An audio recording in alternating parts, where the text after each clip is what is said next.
Bueno, bienvenidos a todos a este nuevo ciclo de conferencias del Programa Nacional de Tenencia Responsable y Sanidad de Perros y Gatos, Protenencia, del Ministerio de Salud de la Nación. Esta es la charla número 15 de este año y hemos tenido más de 45 charlas a lo largo de los últimos 3 años.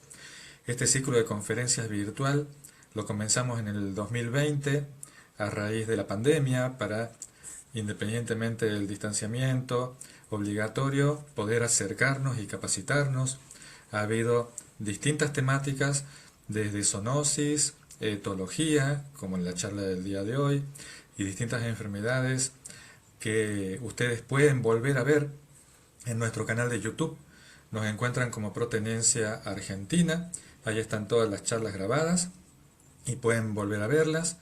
Les recordamos a los participantes que las preguntas las pueden hacer durante el chat y las vamos a leer al final de la conferencia.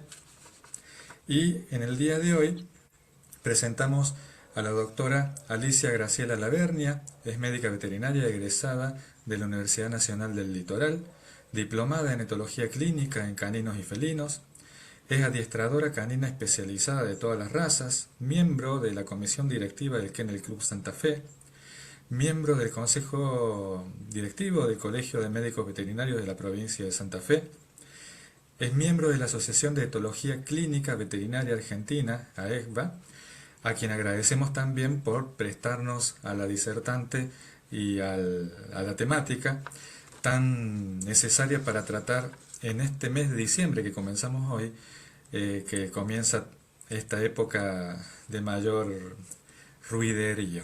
Así que bueno, le agradecemos a la doctora Lavernia también por la deferencia y la gentileza de participar en el programa y en las charlas. Y yo voy a empezar a compartir la presentación, doctora, ¿sí? ¿Cómo no? Para... Muy bien. En primer lugar, agradecerles al programa Protenencia por la invitación a ECVA y agradecer también a la asociación por haberme designado para esta charla. Y por supuesto, agradecerles a todos ustedes que tuvieron la paciencia de esperarnos hasta que pudimos comenzar. Bien, en el día de hoy vamos a hablar de algo que si bien hace mucho tiempo ya se empieza a hablar, porque ustedes saben que los ruidos fuertes o los fuegos artificiales no se usan solamente para la fiesta. Lamentablemente, a pesar de estar prohibido en algunas ciudades, se siguen utilizando y aún se utilizan para eventos. Entonces, vamos a ver cómo abordamos este tema, cómo se puede abordar. Sí, adelante. Entonces, en primer lugar, tenemos que, vieron que yo el subtítulo me gustó decir, cuando la fiesta no es para todos. Fíjense, esto es un dibujo en el cual está todo el mundo festejando en un lugar y el perro pasándola realmente mal. Vamos adelante. Entonces, primero, para abordar este tema, tenemos que hablar del miedo. ¿Y qué es el miedo? El miedo es una respuesta, como dice ahí, adaptativa, fisiológica y conductual innata. ¿Y de qué es? De supervivencia. Imagínense que, y esto no sucede, no es solamente para el perro. El miedo nos permite sobrevivir. ¿Qué pasaría si un animal no tendría miedo? Iría camino a la muerte. ¿Por qué? Porque su sistema de alerta estaría desactivado. Pero fíjense una cosa. El siguiente, por favor. La siguiente. Se habla de las 3 F del miedo. Estoy hablando del miedo fisiológico. ¿Sí? ¿Está claro? Entonces, tenemos flight, huida, fight, lucha, y freeze, inmovilización. Imagínense, vamos a imaginarnos una situación nosotros. ¿Jugamos a esto? De repente vamos caminando y cae algo al lado nuestro. ¿Qué hacemos? Inmediatamente nos corremos, huimos, porque la huida no es salir despavorido, es evitar. La lucha en este caso no sería, pero o nos quedamos inmovilizados. Les voy a contar algo personal para que ustedes entiendan cómo este mecanismo se pone en alerta automáticamente y no siempre las 3F, pero una va a prevalecer. Un día estaba aquí en mi consultorio, me tocan el timbre, abro, veo una persona y me dice, dame el celular. ¿Saben qué pasó conmigo? Quedé frisada. Frisada, pero literalmente frisada. No podía atinar a nada. Bueno, esto es uno de los mecanismos que también utilizan los perros. Ya lo vamos a ver más adelante. Adelante, por favor. Entonces, la primera, la huida, el flight, no significa que el perro tenga que salir corriendo despavorido, pero sí puede ser que se tire para atrás, haga unos pasos para atrás o evite con su cuerpo el estímulo, en este caso, el estímulo que lo produjo. Entonces, muchas veces no es una huida, es lo que trata de hacer el animal es escapar del estímulo, ¿sí? Muchas veces es irse a la cucha. Entonces, no siempre esa F de huida, de fly, es de literalmente una huida. La segunda es, en realidad, fight es lucha, más que ataque, y este es un tipo de agresividad defensiva. Fíjense la imagen. ¿Cómo está ese perro? Con una postura completamente baja. No es el perro dominante que tiene toda su postura elevada. Esto es una postura baja. Guarda con esto, ¿por qué? Porque muchas veces, o en la mayoría, sucede este tipo de agresión cuando el animal, le decimos nosotros, se encuentra en una situación cerrada. ¿Qué significa esto? No tiene posibilidades de huir. ¿Alguna vez le habrá pasado de querer sacar su perro o al perro de alguien de abajo de una mesa o de adentro de una caja de transporte? Muchas veces nos pasa a los veterinarios y que nos gruñan o nos muerdan. Entonces, este tipo de, vuelvo a repetir, que quede bien claro, este tipo de agresividad o de agresión es del tipo defensiva. El perro lo hace por miedo. Y por último, lo que le comentaba recién que me pasó a mí, el freeze. Esto, el quedar inmovilizado, es un recuerdo atávico. ¿Por qué? Porque los perros en su momento quedaban inmovilizados, el famoso hacerse el muerto, para pasar desapercibido por sus depredadores. Entonces, cuidado, estas son las 3F del miedo normal, ¿eh? Estamos hablando de miedo. Sí, adelante. Bueno, entonces dijimos que el miedo, ¿qué es? Es una emoción. Presten atención. ¿Qué es el miedo? Una emoción. ¿Y una emoción qué provoca? Una respuesta. ¿Por qué se dice que la respuesta es adaptativa? Porque el miedo tiene la característica de ser adaptativo, es decir, tiene como objetivo preservar la vida del animal. Entonces, aparece cuando el animal está en peligro, solamente cuando hay un peligro real.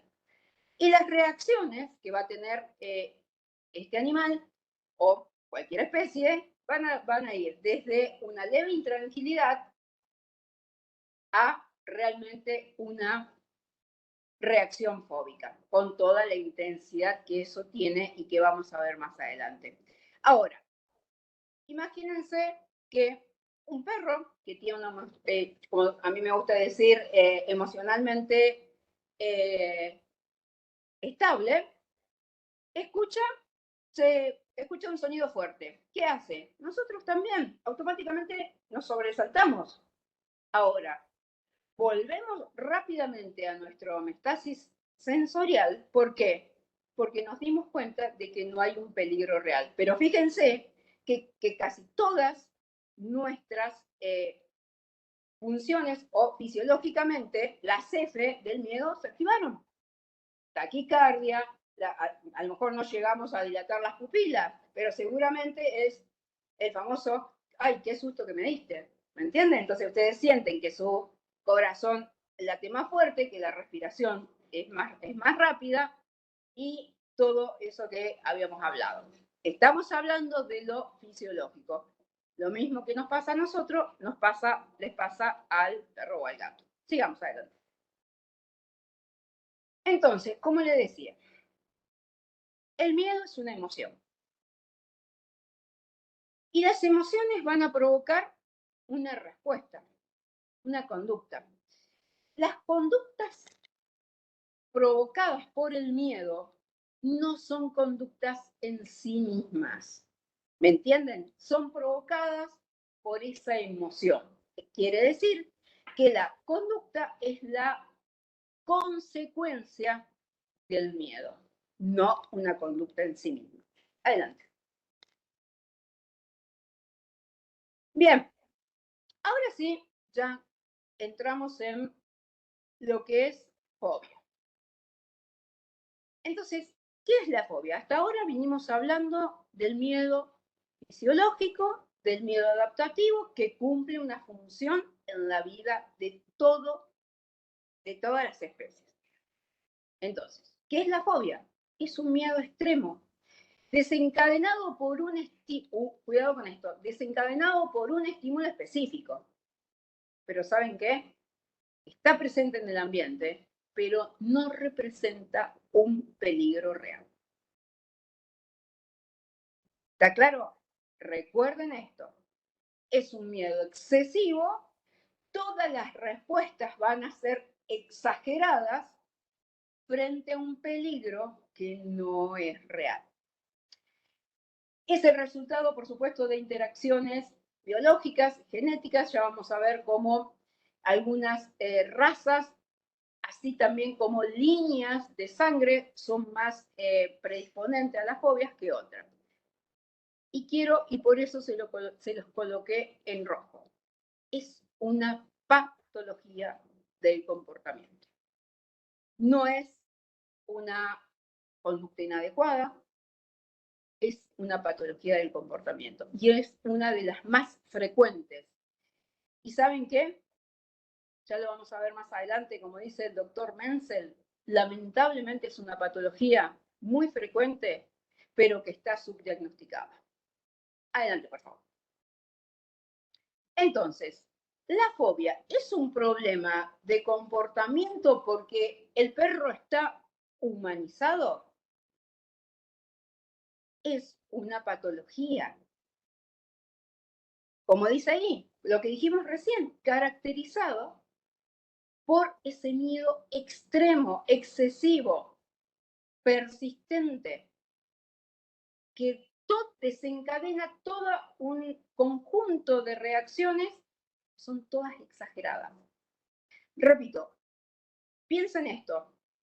Pongamos a su perro, suena, vamos a poner una detonación, un petardo.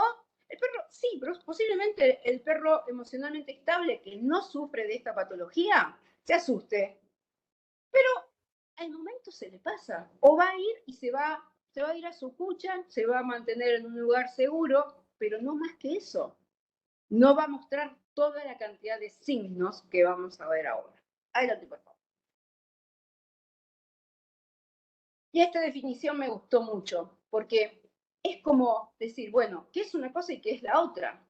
Porque a veces, lamentablemente, hasta a nosotros nos es difícil. En esa delgada línea, cuando el perro está siendo border y decir, ¿es un miedo intenso o es una fobia? Porque las fobias leves se parecen a un miedo fisiológico, ¿me entienden? Entonces, el miedo activa el instinto de autopreservación, mientras que la fobia pone en riesgo la vida del animal.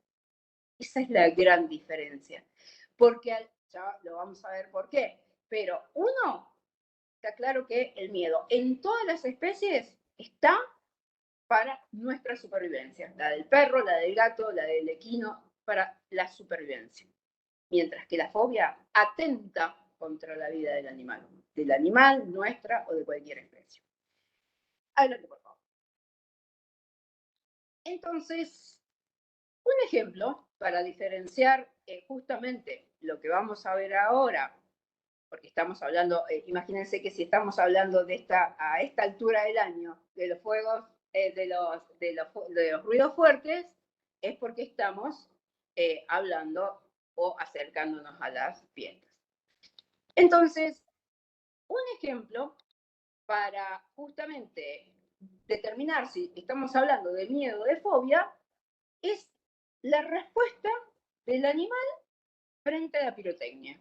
Y era un poco lo que le comenté hace un breve instante. Si el perro escucha una detonación y se va y se esconde debajo de la mesa o debajo de la cama, pero se queda tranquilo, es miedo. O sea, es un miedo que lo pudo gestionar, porque de eso se trata. Se trata de, ya lo vamos, ahí hay una pregunta que ya la vamos a, sobre los gatos, que la vamos a responder al final. El problema acá es cómo gestionamos el miedo. ¿Me entienden? Entonces, ese perro que no puede gestionar el miedo, se convierte ese miedo en una fobia. Entonces, el perro que lo puede gestionar tranquilamente, que lo puede gestionar bien, se va abajo de una mesa, de un escritorio, de una cama, y se queda tranquilo, con todas sus funciones vitales normales, o sea, no hay taquicardia, no hay ceadorrea, no hay taquimnea, no hay ese jaleo constante. El perro está tranquilo, pero en un lugar seguro. Mientras que, fíjense, la segunda imagen, miren esa cara, las pupilas dilatadas, las orejas para atrás, una fase de pánico, que la podemos observar a simple vista. Ese perro la está pasando mal. Ese perro no hay lugar donde esconderse. ¿Y por qué se esconden? A ver, que tal vez no se lo dije. ¿Por qué esa huida? ¿Por qué se esconden? Porque están tratando de alejarse del estímulo fogógeno, del estímulo que le produce todas estas sensaciones. Entonces, como les dije, el comportamiento de un perro que sufre de fobia a los ruidos fuertes es completamente fuera de control. Siempre digo, cuando tenemos un perro en shock, lo perdimos en el sentido de que hagamos lo que hagamos, no podemos controlar ese animal. Por eso estamos frente a una patología y por eso necesitamos resolver esto con una anterioridad significativa, porque yo, después cuando hablemos de algunas cuestiones, no puedo tratar de resolver esto el mismo día del evento. Adelante. En cuanto a la epidemiología, tiene una heredabilidad media o alta. ¿Qué quiere decir? Cuidado porque se transmite de madres a hijos. Por eso le decía hoy que si bien hay razas, dentro de las razas hay líneas de sangre que son mucho más o potencialmente preparados para tener fobia, o líneas de sangre o razas. Pero cuidado con esto, yo siempre me pregunto, ¿será que lo de la heredabilidad media o alta está demostrado? Científicamente está demostrado, pero a veces yo pienso, también no tendrá que ver con que esa madre miedosa no puede contener a sus cachorros. Si ustedes alguna vez tal vez lo leyeron, cómo los cachorros empiezan a explorar el ambiente, lo hacen, se llama exploración en estrella, y lo hacen desde su madre en abanico, Cuando sienten un temor, vuelven a su madre. Imagínense una madre miedosa. ¿Qué transmite? Seguridad. La madre, recuerden, es el adulto regulador. Entonces, si ese adulto regulador tiene miedo, ¿qué captan? ¿Qué pueden aprender los cachorros? Más allá de lo genético, que nadie lo discute. No hay diferencias de sexo o de edad, sin embargo, algunos autores dicen que las fobias son más frecuentes en cachorros y en gerontes, ¿sí?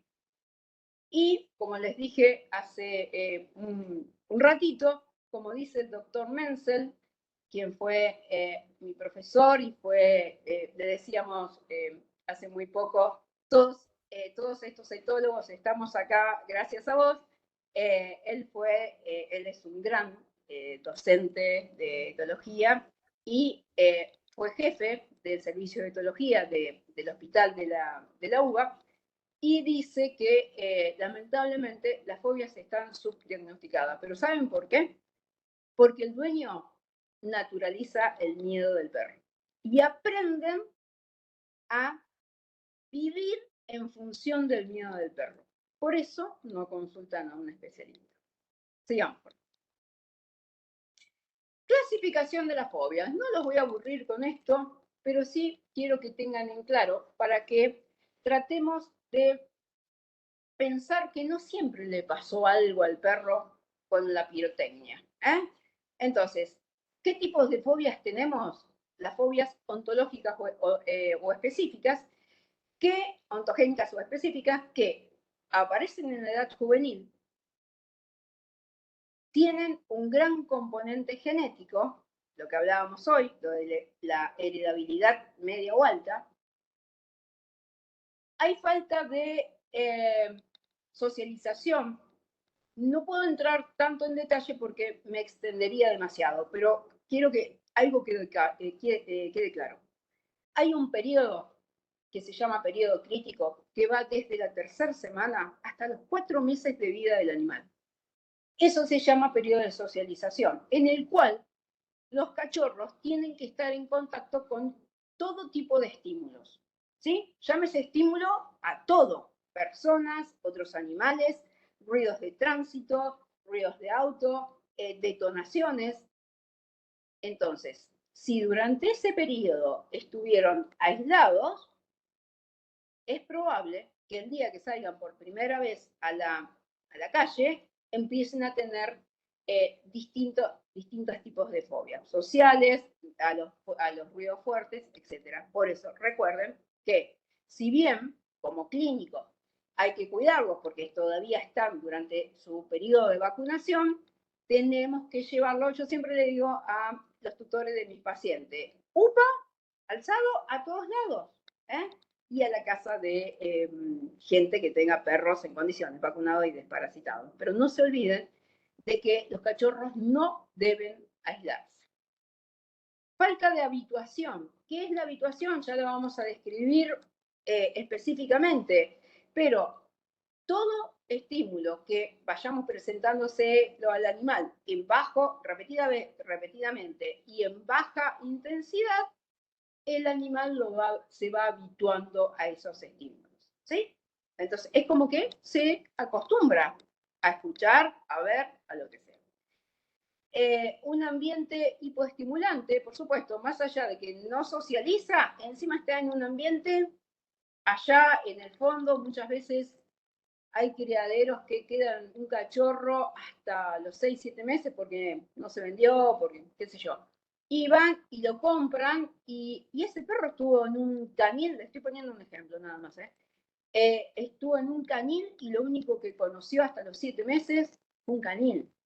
¿Está? Entonces, todo va a ser nuevo, pero ¿saben qué? ¿Cuál es el problema? Todo va a ser nuevo y potencialmente peligroso, ¿sí? O patologías, hay comorbilidades, por ejemplo, fobias con ansiedades o trastorno de ansiedad, ¿sí? O con sociopatías, pueden ser patologías, otras patologías comportamentales o físicas. Cuidado con esto. Siguiente. Y la otra clasificación sí es la postraumática. Y acá ocurre a cualquier edad y se debe a un accidente sensibilizante. Este es a ver, imaginen una situación. Primer año del cachorro, el cachorro pequeño, en brazos, en una quinta, festejamos todo. El cachorro, sin miedo. Ahora, ese cachorro, al año, como viene mucha gente y el cachorro es molesto, deciden atarlo. Y después de las 12, todo el mundo empieza a tirar petardos.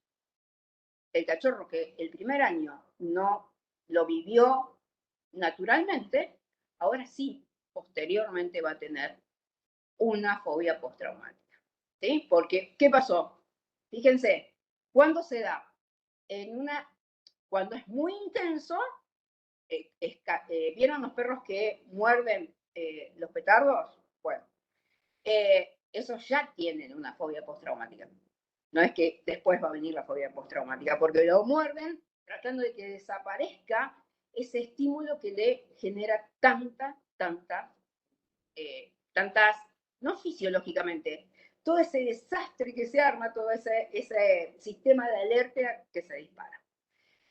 Bien, entonces, en general es por situaciones cerradas. Vuelvo a repetir, en una situación cerrada que el animal no puede huir, se toma en general como, el perro lo toma como una situación traumática.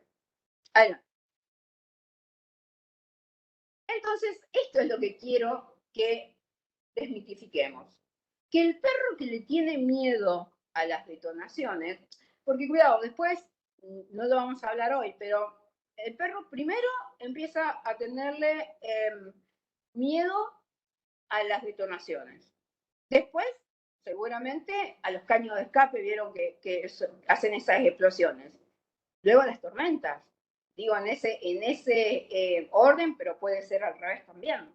¿Por qué? Porque se produce algo que se llama generalización, en el cual los estímulos semejantes al estímulo fogógeno también van a producir toda esa serie de signos en el animal. Entonces, esto de seguro que le tiraron un petardo cerca y eso fue lo que le originó el miedo, no es así. Porque si bien existe la fobia postraumática, la que acabo de decir recién, el cachorro, el perrito, el cachorrito, nunca pasó nada con los petardos y resulta que al año lo ataron para que no le salte a las visitas y le tiraron un petardo al lado. Y el perro atado no pudo resolver, no pudo gestionar ese miedo y ahí sí sufrió un trauma. Pero fíjense que las fobias postraumáticas, como el animal que lo atropella un auto y después obviamente le tiene terror a los automóviles, pero son las menos. La mayoría de las fobias que nosotros tratamos y que tenemos consultas es ontogénica, es la del desarrollo. Es ese cachorro que estuvo mal socializado, que estuvo en un ambiente hipoestimulante, aislado, que no tuvo contacto con nada. Adelante. Entonces, acá, ¿qué es lo que pasa? ¿Cómo se va generando esto? Primero, los estímulos, ruidos en este caso, se comportan como sensibilizantes, es decir, generan miedo, o como habituadores. Se acostumbran. Ahora, ¿de qué depende de que un estímulo se comporte como sensibilizante o se acostumbre? De la frecuencia, de la intensidad del estímulo y de la frecuencia de aparición. Diego, estoy viendo los comentarios que dice que se corta. Bueno, ahí se escucha bien, perfecto. Sí, aparecieron algunos comentarios, pero puede ser que en algún momento se cortó. Yo lo Perfecto. escucho perfecto, Alicia. Seguimos entonces. Entonces, También depende la respuesta de si el animal tiene o no otras patologías físicas o comportamentales, lo que les dije recién. Fíjense, acá tenemos a la izquierda de la pantalla un perro con miedo, está con fobia. O sea, acá este perro está ya sensibilizado, mientras que el otro, fíjense cómo descansa tranquilamente frente al mismo estímulo en su cucha hermosa. Adelante, por favor. Seguimos.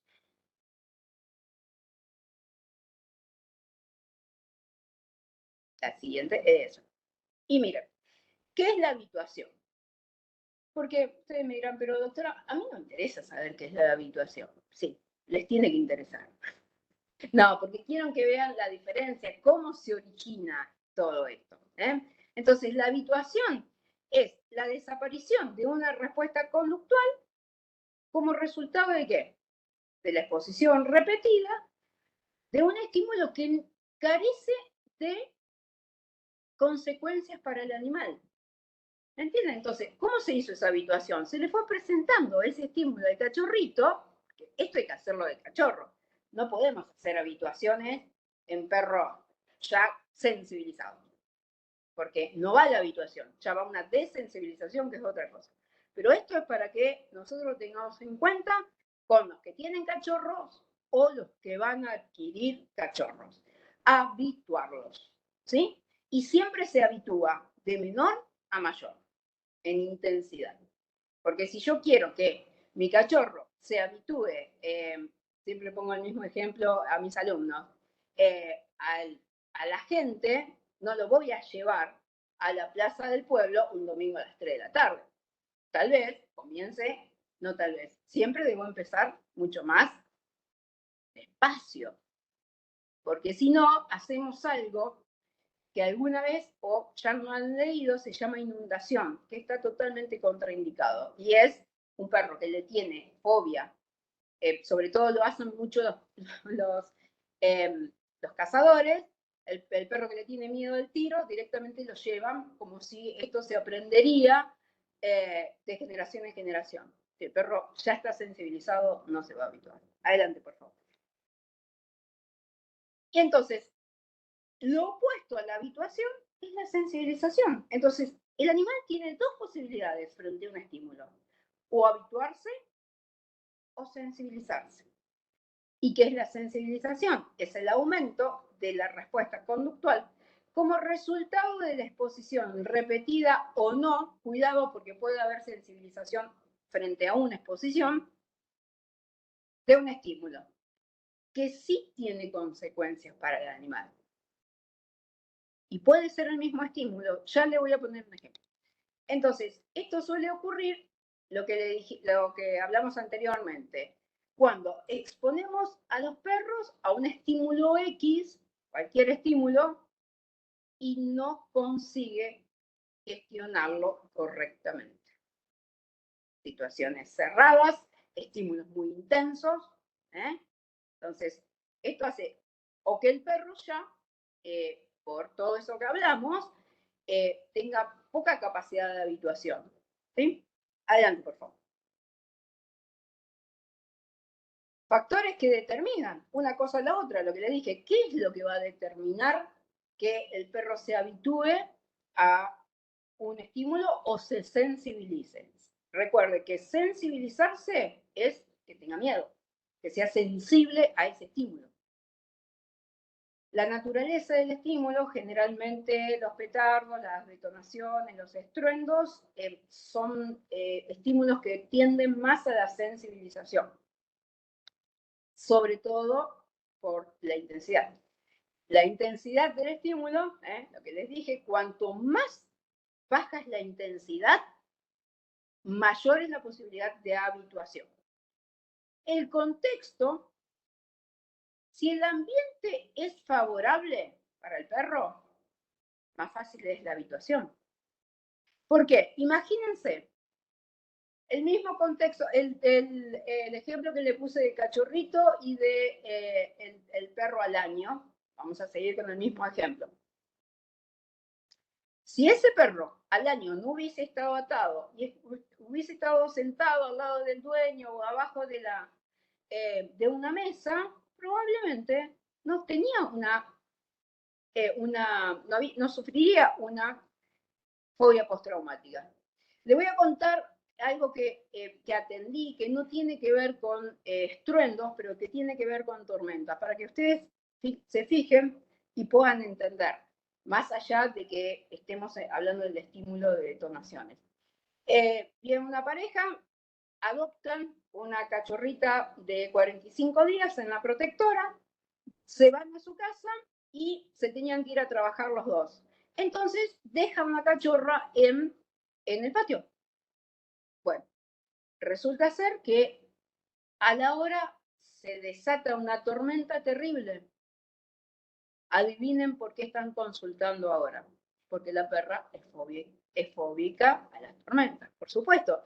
Si ese mismo cachorro hubiese estado con ellos adentro, jugando o simplemente al lado, en contacto con ellos, hubiese gestionado al estímulo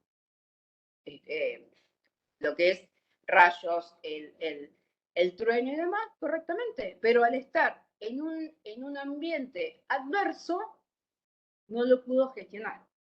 Acá pasa exactamente lo mismo. Se trata de que el animal pueda gestionar, más allá de la intensidad, de la frecuencia y demás, de cómo lo gestiona. Si el ambiente es adverso, que le comenté recién, si esa madre es miedosa, no es un ambiente, la madre está como el adulto regulador, el que protege a los cachorros. Si esa madre no puede contenerlos, no es un ambiente ideal, se convierte en un ambiente adverso. ¿Sí? Siguiente. Y adelante.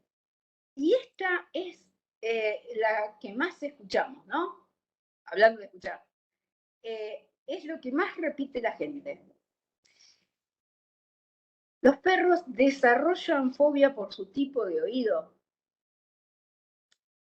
Los perros tienen una capacidad auditiva que le permite captar tipos de frecuencias de sonidos inaudibles para el humano. De eso estamos todos de acuerdo. En eso estamos todos de acuerdo. Nadie lo discute. Ahora, no significa que lo captan con mayor potencia. Y esto es simple para analizar. Si los perros escucharían con mayor potencia, todos los perros del planeta serían fóbicos. ¿Me entienden? Y no todos los perros, por suerte, son fóbicos, solo algunos. Adelante. Después me pregunto si les quedó alguna duda. Bien, signos clínicos. ¿Qué es lo que vamos a ver? ¿Qué es lo que ven ustedes a menudo en los perros fóbicos? La cola hacia abajo, o baja, en postura baja, o entre la cola, entre las piernas. ¿Sí? Estos son signos comportamentales. El cuerpo agachado, obviamente, es una postura baja, encorvada, una postura que a todos nos permite reconocer que ese cachorro o ese adulto está con miedo, tiene miedo. ¿Sí? Siguiente. Buscar un refugio para esconderse. Pero, cuidado, fíjense estas caras. Siempre les pido eso. Y a los tutores le digo, bueno, quiero que me cuenten cómo es. Porque, como les dije hoy, puede buscar un refugio, porque ya se los voy a mostrar, para aislarse en un lugar donde se siente seguro, pero evidentemente estos perros, por más que se escondan tratando de aislarse del estímulo fogógeno, no lo consiguen. Fíjense las caras, las posturas, todo, cuerpo, orejas hacia atrás, la postura baja. Si nos acercamos, seguro que tiene taquicardia, seguro que está jadeando. vamos a ver todas o la mayoría de los signos o síntomas del virus, ¿sí? Pero todo, recuerden que todo esto es exagerado, porque estamos hablando de fobia, donde todo es en grande. Intentar escapar. Y este es uno de los riesgos más grandes. Y se lo digo porque me ha tocado vivirlo como profesional. He atendido perros que se han tirado del balcón. Algunos que se salvaron y otros no. Entonces el perro intenta, vuelvo a repetirle, lo que quiere el perro fóbico es escapar del estímulo. Y la capacidad cognitiva está completamente anulada. Cuidado con eso. No den por supuestas cosas que, no, pero no, deja abierto porque él jamás va a hacer eso. En ese momento el perro, vuelvo a repetir, está bloqueado, está en shock. No piensan, solamente lo que quieren es que ese ruido desaparezca. Adelante. Destrucción de barreras o mobiliario y excavaciones. Bueno, a la derecha puse un schnauzer porque es mi raza. Las mías, por suerte, no hacen esas cosas. Pero ¿qué hace? Ustedes le van a poner la barrera que sea y ellos así se tengan que romper los dientes tratando de cortar un alambre, una reja, se lastimen. Vuelvo a repetirles, hay muchos mecanismos, los cognitivos bloqueados, y tampoco hay sensibilidad al dolor. Cuidado con esto. Entonces, no sienten dolor, no pueden pensar, si ustedes quieren decirlo así, y hacen cosas que realmente nunca hicieron, o que en estado fóbico nunca harían. Y esto no es por malo, no es porque lo dejaron solo, esto es una patología y esto es un signo de la patología. No es que están enojados con ustedes porque lo dejaron solo en casa. ¿Sí? Adelante, por favor. Las señales de calma. Las señales de calma son señales que utilizan para calmarse ellos mismos y muchas veces para calmar a, ya sea el perro que tienen enfrente, a la persona que tienen enfrente, pero en este contexto que yo se la estoy presentando es para calmarse ellos mismos, ¿sí? Entonces, ¿qué podemos ver? Bostezos. Vieron que empiezan a bostezar. La gente cree que el perro bosteza porque está aburrido. Bueno, hoy les cuento que el perro bosteza como una señal, bosteza para tranquilizarse, para calmarse, ¿sí? El lamido del hocico, este es casi imperceptible y es muy rápido. Si aprenden, hay un libro muy lindo que se llama Las señales de calma, que se los recomiendo porque no tiene nada que ver con fobias, pero es para poder aprender a interpretar nuestros perros. Vuelvo a repetir, el lamido es muy rápido, casi imperceptible, pero cuando uno empieza a observar y sabe lo que quiere ver, es bastante frecuente que lo puedan ver. Correr la cara hacia un costado, ya sea, bueno, acá le puse la foto con otro perro, esto también es una señal de calma que se envía a sí mismo y también es una señal para quien tiene adelante, como diciendo, está todo bien. Nunca les pasó, esto es fuera de contexto, pero para que lo vean, nunca les pasó que quieren sacarle una foto a su perro y el perro hace esto. Pues, pruébenlo. Y por último, olfatear el piso también, o el CF o el piso, lo que sea, también lo hacen para calmarse. Siguiente. Bueno, el mantenerse inmóvil, como el freeze, o temblando, es bastante común ver que el animal tiembla, y las orejas hacia atrás, o sea, bien perceptible las posturas de miedo. Sí, adelante. Micciones y defecaciones involuntarias. Por favor, tengan en cuenta esto. No es que el perro quiera hacer pis y caca adentro. No, es totalmente involuntario. Aquí el sistema nervioso autónomo se puso en marcha y no controlamos nada. ¿O nunca les pasó de tener un miedo extremo? Ojalá que no. Y nos hacemos encima. Sí, nos puede pasar. Justamente por esto, porque el sistema nervioso autónomo se pone activo. Y el jadeo excesivo. Entonces ustedes no entienden si el perro tiene calor, porque es diciembre, le dan agua, lo mojan. No. Esto es un signo clínico comportamental, que el perro la está pasando mal. ¿Sí? Adelante. La salivación o excesiva, ¿sí? Telismo, van a ver que babean, y acá también, ¿no?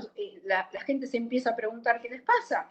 Bueno, ahora van a saber que es un signo más comportamental de la fobia, ¿sí? La salivación excesiva. Y incluso es cada vez más espesa.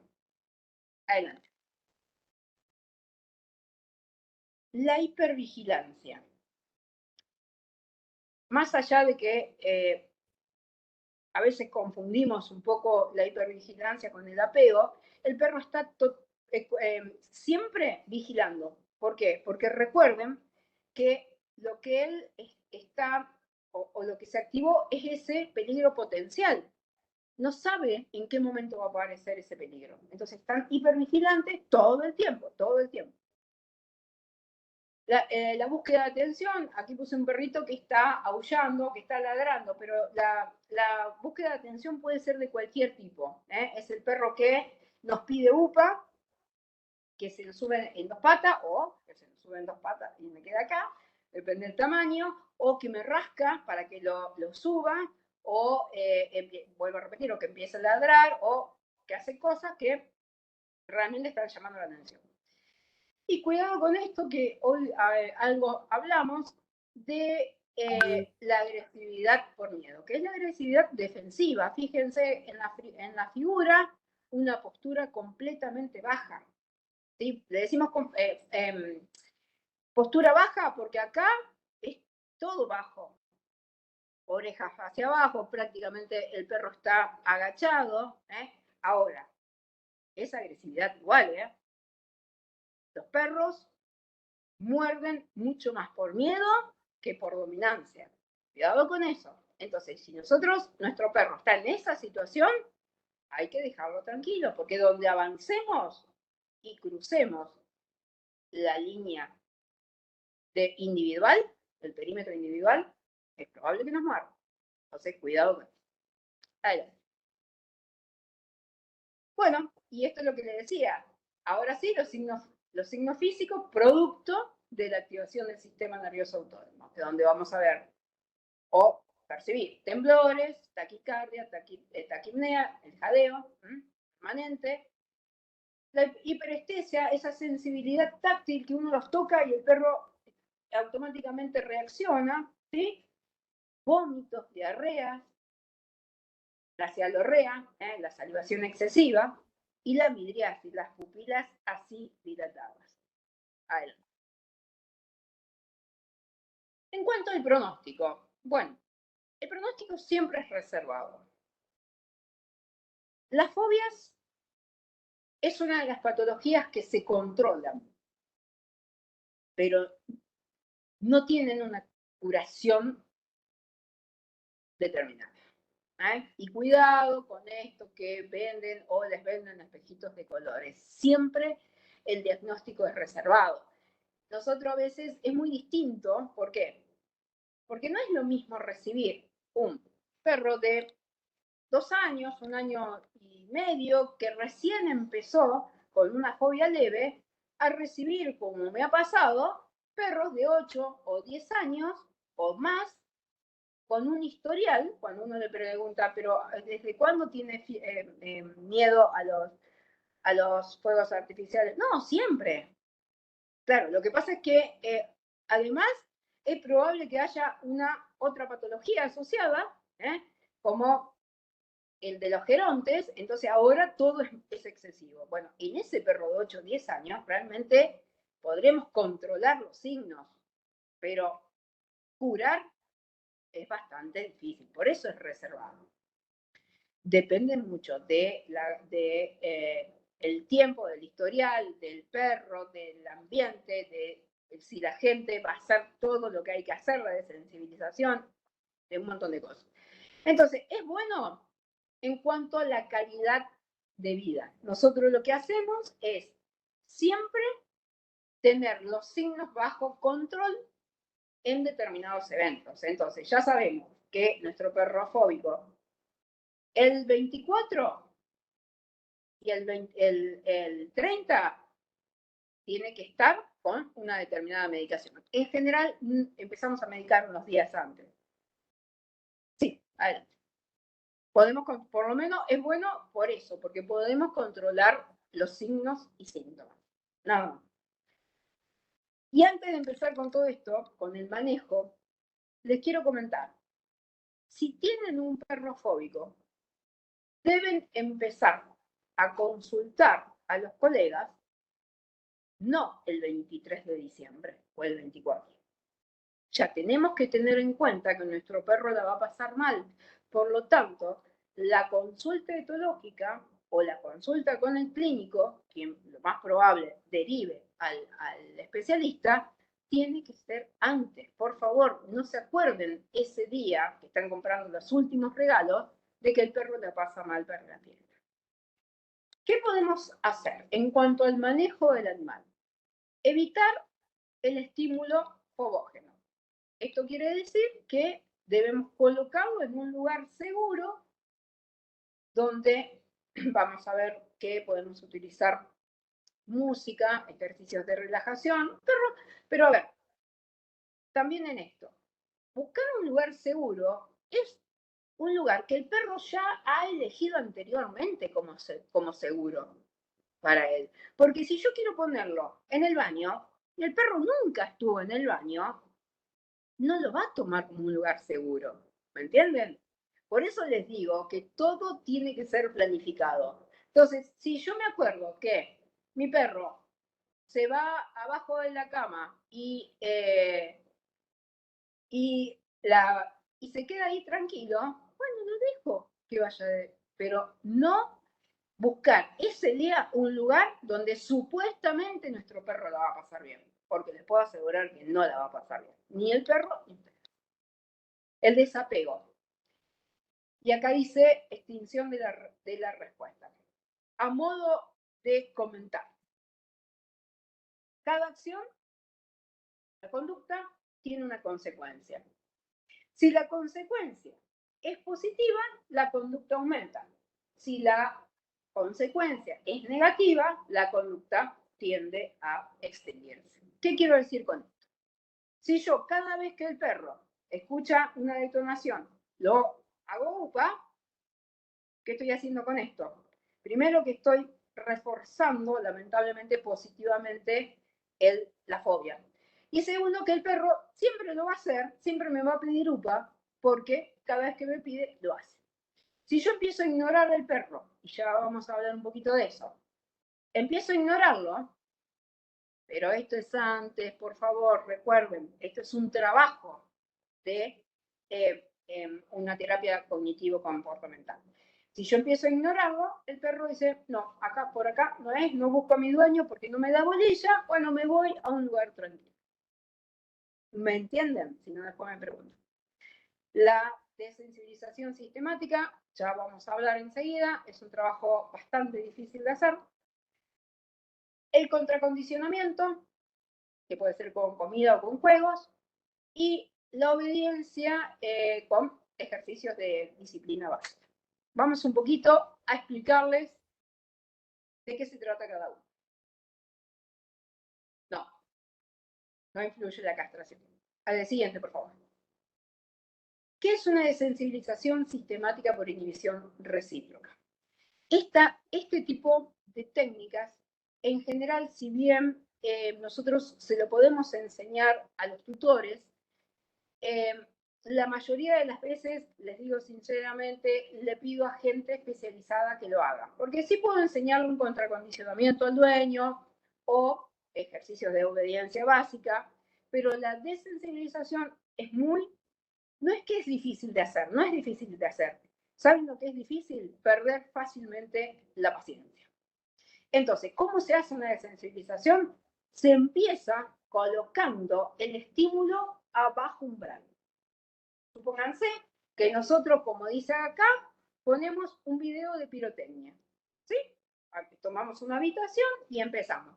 Ese video, ese volumen de video, ¿cómo va a estar? Muy bajito. Entonces, si el perro no reacciona, puedo premiarlo. No hay reacción del perro, le puedo decir muy bien y lo premio. Y subo un poquito el volumen, es decir, subo el umbral. Y así sucesivamente. ¿Qué quiere decir esto? Que voy subiendo el umbral a medida que el perro no reacciona. Pero cuidado, ¿por qué les digo que pierden la paciencia? Porque esto se hace de distintas formas, ya sea por intensidad, también por distancia. A veces utilizamos la distancia para otro tipo no para otro tipo, pero a lo mejor hacemos explotar un chasquibún a 20 metros, después a 10, después a 5 y voy viendo. Pero a ver, voy corriendo la distancia a medida que el perro no reacciona. ¿Está? No reacciona. Cuando hablamos de reacción, hablamos de la reacción fóbica. ¿Sí? Entonces, es muy lento, es muy preciso para hacerlo, ¿sí? Pero están todos invitados para aprenderlo cuando quieran. ¿Sí? Entonces, se trata de empezar de menor a mayor, el umbral, para tratar de, acá no sería de habituar, porque cuando el perro está sensibilizado ya no hay una habituación, sino se trata, por eso se llama desensibilización y no habituación. ¿Me entienden la diferencia? Adelante, por favor.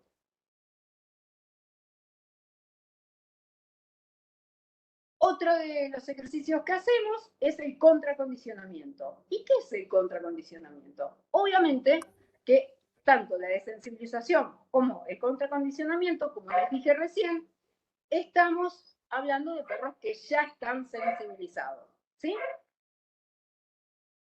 Entonces, el contracondicionamiento significa contrarrestar la conducta inadecuada que tiene el perro en ese momento. Es decir, enseñarle un patrón conductual opuesto. Espérame un segundito porque tengo un perrito internado. Vamos a cerrarla. Ahí está, ya volví. Entonces, enseñarle el patrón opuesto a la conducta. Adelante. Y vamos a ver de qué se trata. Entonces, fíjense. La conducta no deseada es que el perro, cada vez que escuche una detonación, se me venga encima. ¿Sí? Busque que lo abrace, que lo haga upa, contacto. ¿Cuál es el patrón conductual opuesto? Que se quede tranquilo en la cucha. Pero esto no sucede de forma mágica. Yo para esto tuve que trabajar. Por ejemplo, trabajar con comandos, o sea, con disciplina básica, que si se queda en la cucha, va a recibir una recompensa. ¿Me entiende? Pero esto se trabaja. Entonces, el perro va a recibir un premio por quedarse en la cucha. Cuando venga hacia mí, no va a recibir nada. No va a recibir ningún premio. Esto también se trabaja. Esto forma parte de lo que se llama técnicas de modificación de conducta. Adelante. Bueno, la obediencia es la obediencia básica. ¿Y por qué yo a mi perro tengo que enseñar la obediencia básica? Yo le puse estos comandos y ustedes le quieren, si le quieren poner el nombre que quieran, porque muchas veces no le dicen sí, le dicen sentate, no le dicen down, le dicen chate. El juntos, que es el caminar al lado, el aquí, que es el llamado, y el comando cucha, que a mí me encanta, enseñarlo porque yo les digo a los tutores o a mis consultantes, ¿se va la cucha cuando...? Sí, sí, se va la cucha. ¿Cuándo se va la cucha? No, le digo, cuando ustedes le dicen, anda la cucha, ¿se va la cucha? No, no, se va cuando quiere. No, eso no es respetar una orden. El comando cucha es exactamente igual que un sit, un down o una kill.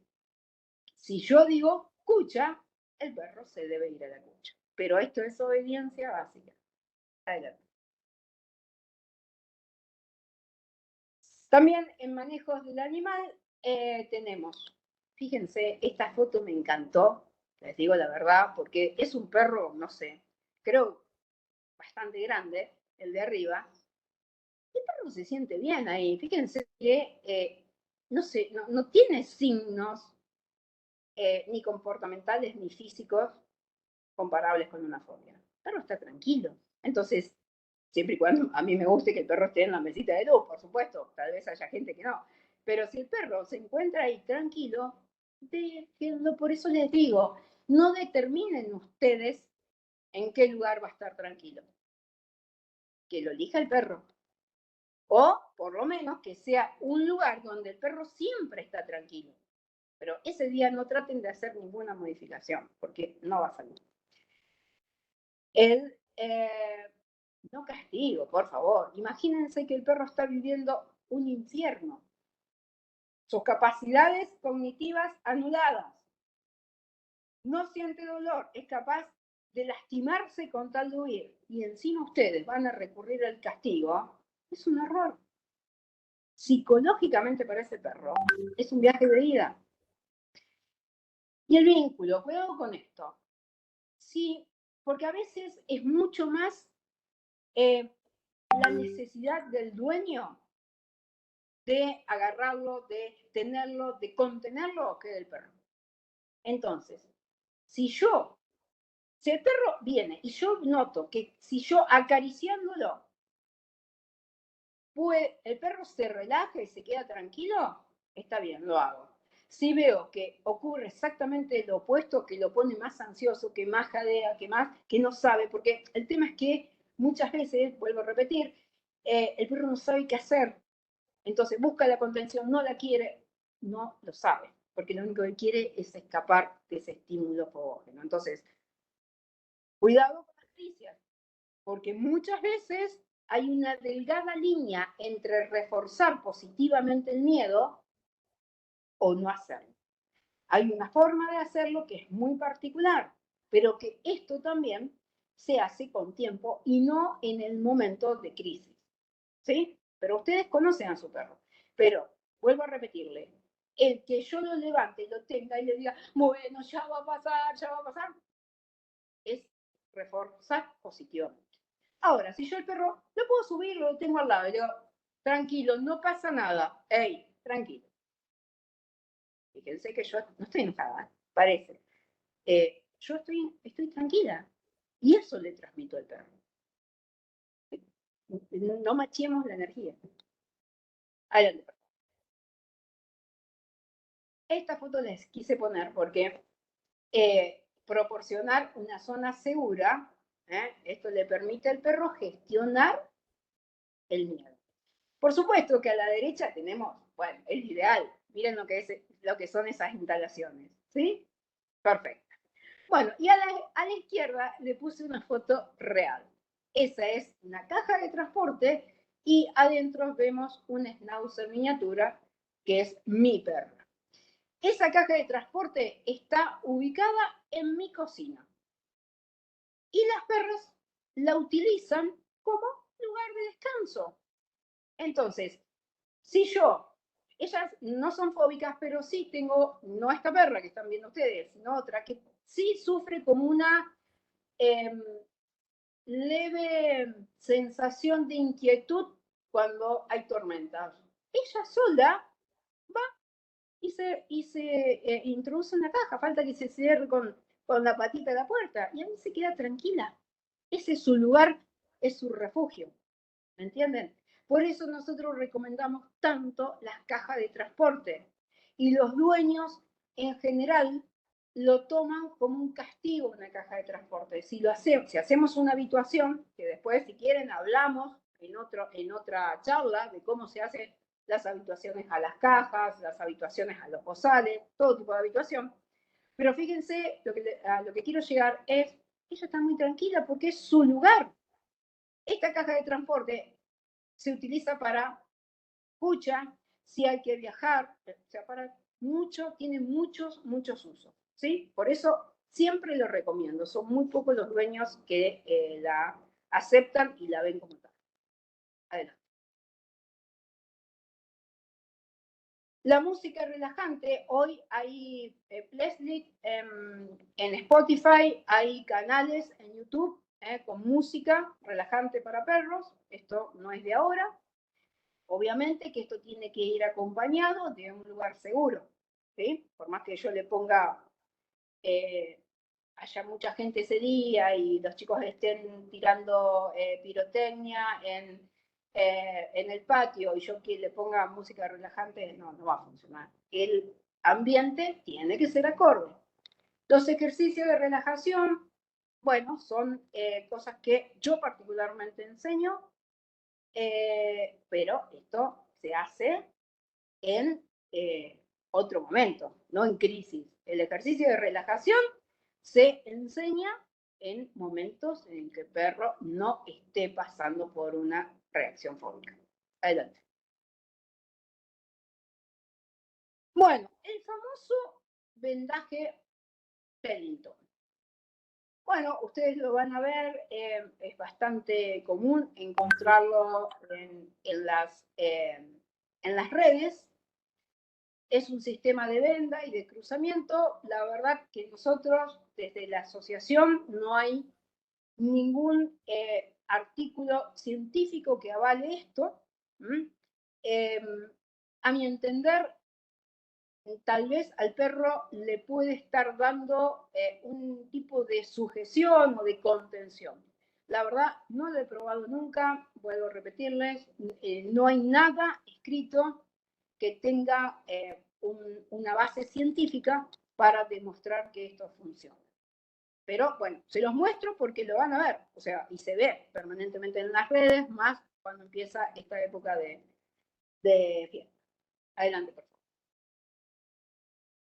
La feromonoterapia no la voy a explicar porque nos vamos a ir muy largo, pero las feromonas que se utilizan son feromonas sintéticas de la feromona que es la intermamaria de las perras, que se secreta cuando las perras están lactando. Entonces eso hace que los cachorros estén tranquilos y seguros. Bueno, esta es la que se utiliza para perro, es la F3 y en general la utilizamos. A ver, quiero hacer una salvedad acá. Lo que hablemos acá es complementario, porque recuerden, ustedes tienen un perro fóbico, tienen un perro enfermo. Por lo tanto, es posible que el especialista actuante les recomiende feromonas para complementar el plan terapéutico. Adelante. Bueno, aquí tenemos las feromonas en sus distintas presentaciones. Muchos le usamos también en los consultorios, más que nada con gatos, ya sea en la mesa o en el ambiente. Aquí tenemos en forma de collar, que es liberación prolongada, en forma de spray, que se coloca sobre los objetos, y en forma de aplicador, de vaporizador, también. Todo esto es complementario, es coadyuvante, ¿sí? La feromona por sí sola en las fobias no funciona. Van a ver también algunos nutracéuticos como esto de un determinado laboratorio que tienen triptofano y valeriana. Son como sedantes. El triptofano es el precursor de la serotonina, que es el neurotransmisor más importante y que más déficit tiene en los animales en fobia. Sí, digamos. Bueno, Puse una marca en especial, pero no era la intención. No es en chivo esto, simplemente porque, bueno, porque a veces en algunos casos lo uso. Este alimento balanceado de esta marca tiene triptofano, que como les dije, es un precursor de la serotonina, y la alfa-casozepina, que es una proteína derivada de la leche que actúa también como relajante y como sedante. Pero bueno, todo esto es complementario. Adelante. Bien, y ya casi terminando. ¿Las fobias se curan espontáneamente? Lamentablemente, no. Y no solo que no se curan espontáneamente, sino que además empeoran con el tiempo. Entonces, lo único que les puedo recomendar, mucha gente se adapta a vivir con los perros fóbicos, eso es cierto. ¿Está? Entonces, es lo que les dije al comienzo, adaptan toda su vida a el miedo del perro, a la fobia del perro, o a la patología comportamental del perro. Ahora, si ustedes quieren realmente obtener una solución, es necesario que consulten a un médico veterinario especialista en medicina comportamental. ¿Está? ¿Por qué? Porque esta es una patología. E incluso nosotros tenemos pacientes con la misma fobia que tratamos distinto, porque nosotros no tratamos patologías. Nosotros tratamos individuos sintientes. Entonces, muy importante, más allá de la empatía que uno tiene con su paciente, el conocimiento específico de la patología. No se dejen engañar, esto parece un spot publicitario, pero no se dejen engañar por los pseudocetólogos, por la gente que promete milagros y que después no solo no hace nada, no mejora la situación, sino que la empeora. Adelante, por favor. Y la prevención tiene que ver, recuerden, la prevención la vamos a hacer allá cuando cuando el perro es cachorro. Eso es prevención. Cuando la fobia está instalada, bueno, ya necesitamos un tratamiento. Pero, bueno, la socialización del cachorro, la estimulación, vamos a tratar de hacer todo tipo de habituación a los distintos estímulos, ¿sí? Pero vuelvo a repetirle, la prevención es mucho en cachorros y sí, cuando tenemos el problema es no reforzar. Por eso lo digo, siempre consulten porque hay una delgada, es muy, muy delgada la línea entre reforzar y contener. En general, los tutores tienden a reforzar positivamente el miedo, ¿sí? Por no saber, ¿vamos? Y evitar, por supuesto, situaciones traumáticas, ni hablar. A nadie se le ocurra que los chicos por jugar, o a veces no son tan chicos, le tiren un petardo, lo que sea, tan cerca de un animal. Adelante. Bueno, yo no voy a decir con qué medicar, por supuesto, porque eso es incumbencia de los colegas, pero sí les voy a recomendar con qué no medicar. Entonces, por favor, alguna vez pasé por lo de un lugar, una veterinaria, y me dieron estas gotitas. Bueno, hoy la acepromacina, por todo esto que ustedes están leyendo, está contraindicada como tratamiento único para la fobia. Escuchen, no es que no esté indicada, está contraindicada. Y siempre a mis alumnos o a mis consultantes les pongo el mismo ejemplo. Imagínense que yo soy fóbica a volar en avión. Entonces, ¿qué hacen? Me suben al avión, me atan al asiento y despegan. Voy a sentir absolutamente todo, nada más que no me puedo mover. Con el perro y la acepromacina pasa exactamente lo mismo. Hay una inmovilización motora que deja que el perro no se mueva, mientras que la percepción está aumentada. Entonces, por favor, desterremos las famosas gotitas. Adelante, por favor. Y por último, ya para despedirme, casi, es ¿quién puede tratar a mi perro con un problema de comportamiento? Tal vez ustedes no sepan que el perro tenga un problema de comportamiento, pero el clínico, nuestro colega clínico, le diga o le sugiera una interconsulta con los especialistas. Porque yo les puedo asegurar, y no lo digo yo porque a Alicia Lavernia se le ocurre, que el único que puede actuar sobre la prevención, en el diagnóstico, en el tratamiento de los problemas comportamentales, de las patologías comportamentales, es el veterinario especialista en medicina comportamental. Hay un montón de gente dando vuelta llamados etólogos. Nosotros somos médicos etólogos, es cierto.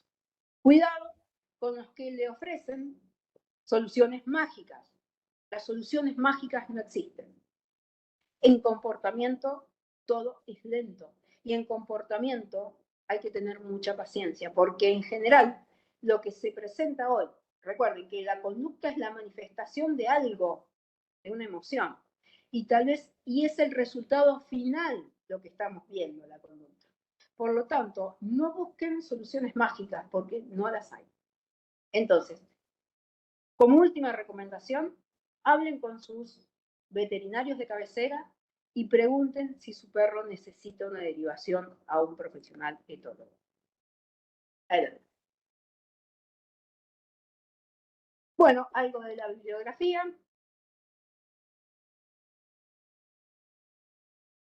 Adelante. Y bueno, quería presentarles y mostrarles y compartir con ustedes los contactos. Nosotros estamos a disposición de ustedes.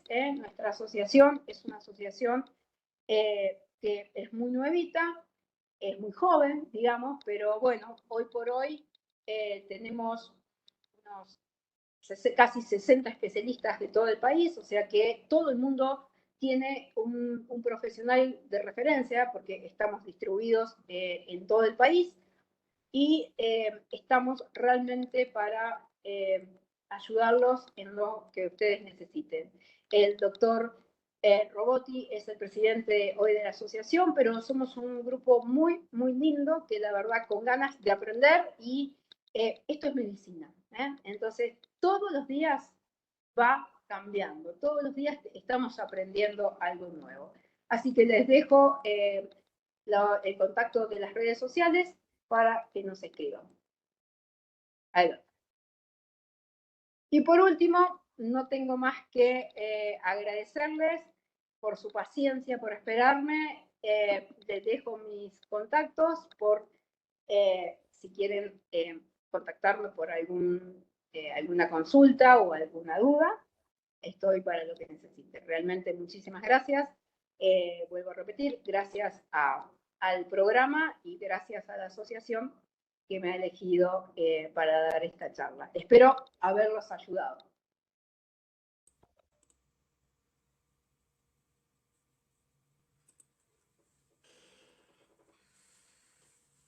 Bueno, excelente, doctora, clarísima la presentación, muy muy clara, así que ha desterrado varios mitos y aclarado muchas cuestiones que estaban como muy arraigadas, así que muchas gracias por eso, sobre todo con el tema de las gotitas, ¿no? Y bueno, estamos justo, la idea era hacerla a principios de diciembre a la charla para que estemos a tiempo, ¿sí? Exactamente. De tomar las medidas correspondientes, ¿sí? Y así sacar los turnos con tiempo, ¿sí? Aunque ya se aproximan las fechas, pero con tiempo tratar de ir tratando esta problemática. Exactamente. Es como les decía, nada puede hacerse en esos días de los eventos, por lo tanto hay que tomar mucha precaución en cuanto a los días. Cuanto antes, mejor. Bien, vamos con algunas preguntas, doctora, si le parece.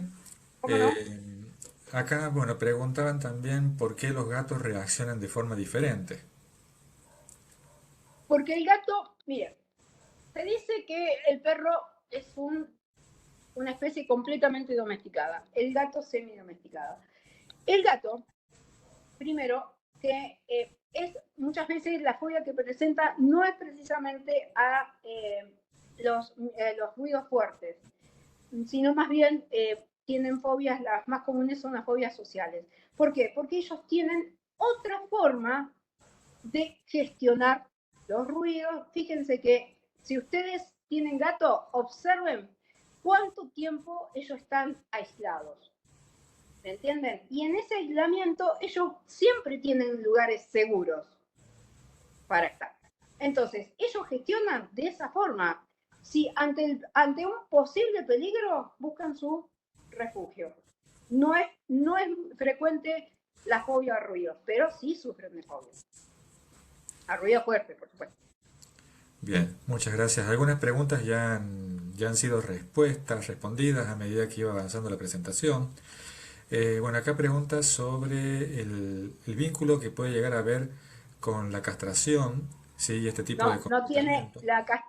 la castración. En este caso, en medicina comportamental hay 3 pilares.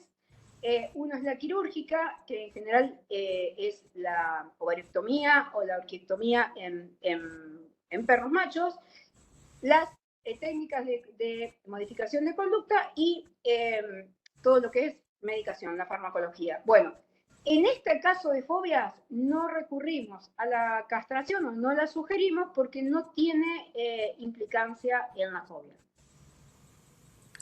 Bien, muchas gracias. Bueno, preguntan sobre por qué es una conducta no deseada que busque ayuda en mí. En realidad, Perfecto, perfecta la devolver esa pregunta. ayuda. Sí, perfecta la pregunta. Porque lo que tiene que observar el propietario es si en el momento en que me llama la atención o acude a mí, yo lo subo, lo contengo y el perro se calma. La mayoría de las veces les puedo asegurar que el perro no se calma. El perro va a seguir igual.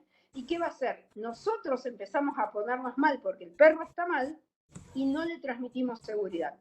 Entonces, ahí sí estamos reforzando el miedo, porque nos estamos poniendo las dos especies, humana y canina, al mismo nivel.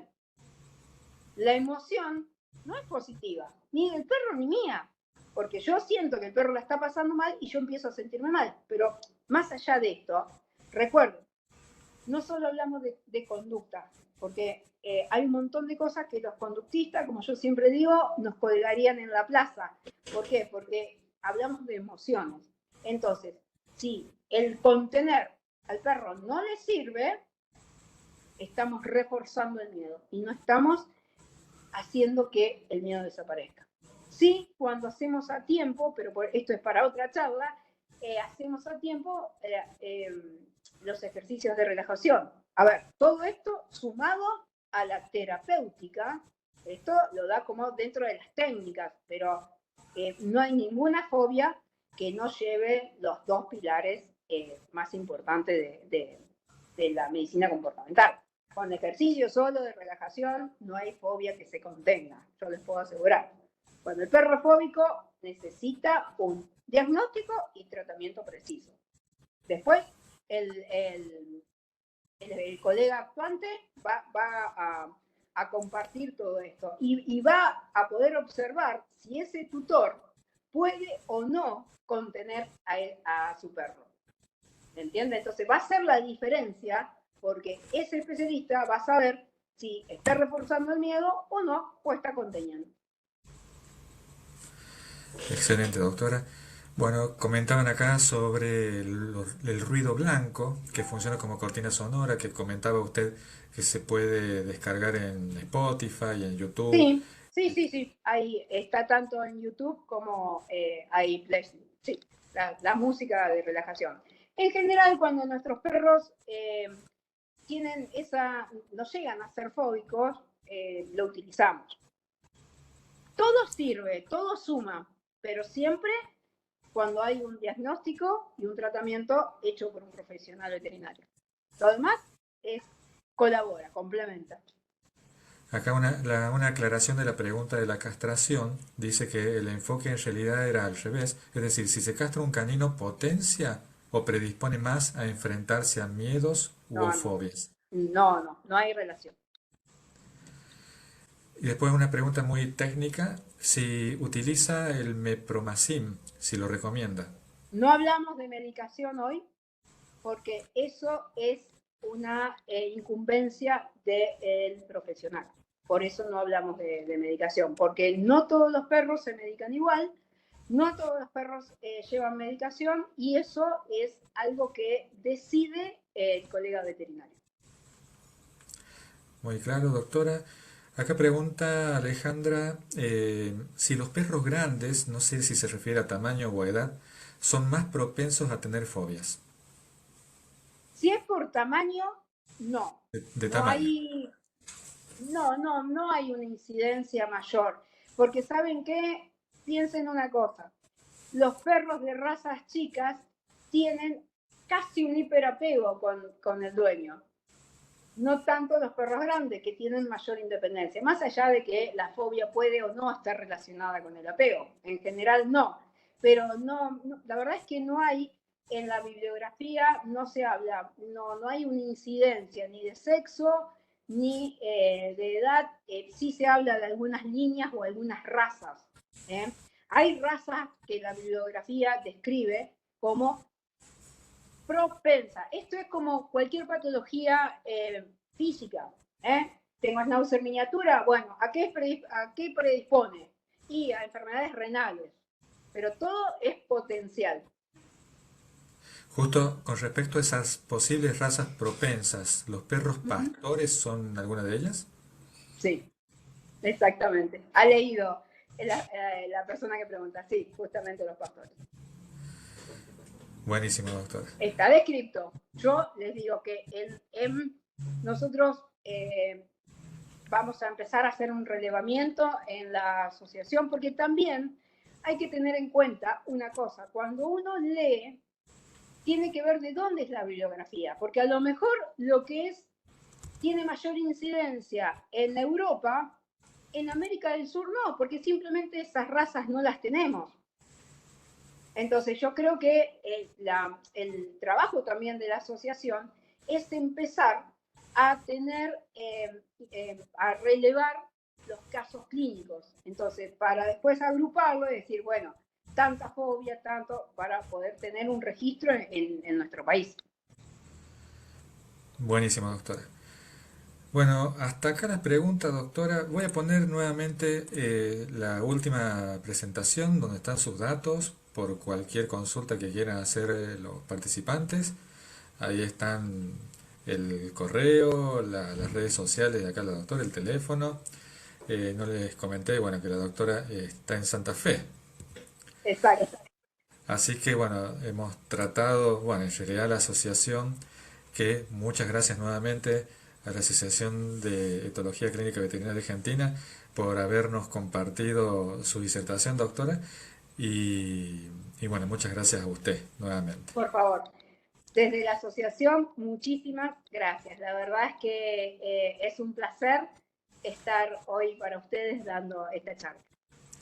Bueno, muchas gracias a los participantes también.